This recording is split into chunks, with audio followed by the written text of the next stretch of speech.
Sergeant James Morrison had patrolled hostile territory in 7 different star systems, but nothing had prepared him for what he found in the ruins of the Silicate settlement.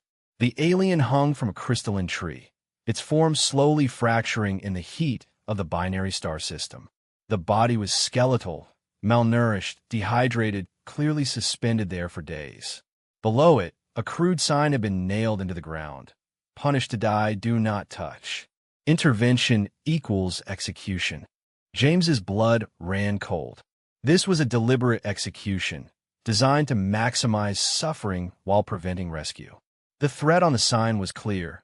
Anyone who attempted to save this being would face death themselves. Around the tree, James found evidence of the perpetrators, the Valerian military forces that had occupied this sector. They'd conquered the Silicate colonies 3 months ago and instituted a brutal occupation. But this was something beyond military strategy. This was calculated cruelty. James's training kicked in. He checked his surroundings, confirmed he was alone, and raised his calm command. This is Morrison. I found a casualty at coordinates. Stand down, Sergeant, his commanding officer interrupted. That's a Silicate settlement. They're enemy combatants. You're not authorized to engage in rescue operations. Sir, this is a civilian. They're executing. Did you not read the briefing? The Valorians have made it clear. Any human intervention in their occupation zones will be considered an act of war.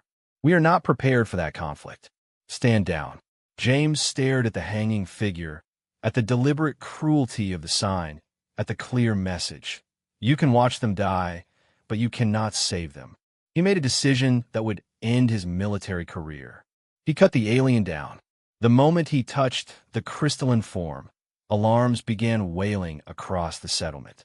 Valerian patrol units, triggered by proximity sensors on the execution site, descended within minutes. James held the barely conscious alien against his chest, shielding it with his own body as Valerian weapons trained on him. Stand down, human. The Valerian commander's voice boomed across the ruins. You have violated the occupation directive. Your penalty is execution, as is your alien charge. Then execute me, James said calmly. But this being is a civilian. They committed no crime except being vulnerable. I won't watch that. The Valerian commander paused, clearly not expecting defiance. In that hesitation, James's military instincts activated. He'd memorized the settlement layout days ago during reconnaissance. He ran, not toward the main garrison, but toward the crystalline caves he'd noted on his maps. He knew the terrain better than any occupying force. The chase lasted 6 hours. James used every tactical skill he possessed, every advantage the human ability to adapt provided. He found water sources. He navigated through spaces designed for silicate bodies, but manageable for a determined human. He stayed ahead. By the time he reached his unit's forward base, the alien was stabilized, though still critical. James was immediately placed under arrest.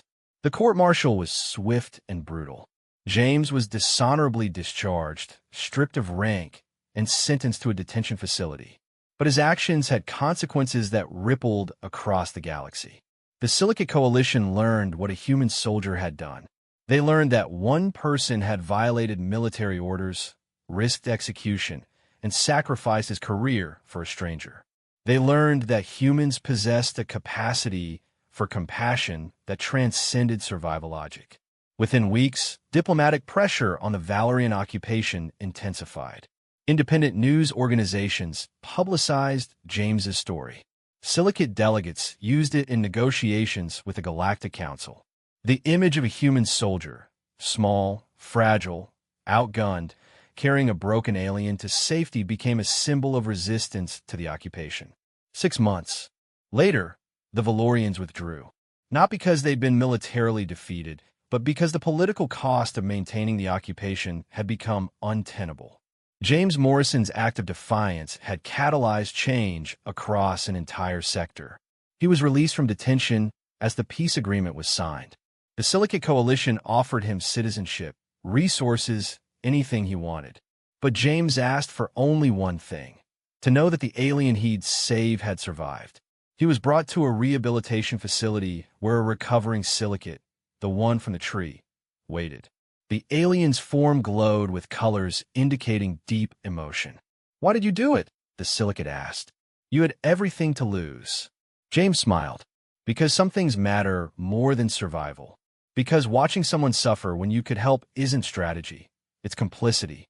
And humans have learned, through painful history, that complicity corrupts everything it touches." He extended his hand. "I am James." "I am Kalthora," the alien replied, touching James's palm gently. "And I am alive because humanity taught you that compassion isn't weakness. It's strength." In that moment, a bridge was built, not through treaties or diplomacy, but through one human's refusal to accept the unacceptable.